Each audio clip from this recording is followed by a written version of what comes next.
what we were particularly happy about Goodman's was a couple of few things. First was their quality of workmanship, which was because we were already experienced them before, so we were very happy with that.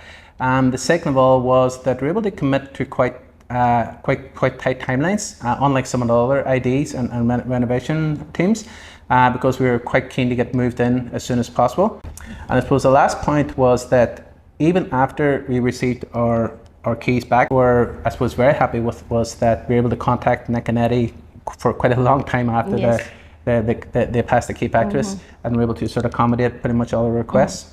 Their service doesn't stop the moment they pass the key to us. They went beyond, and they managed to solve up all the issues that we have or extend their services to what we wanted as well.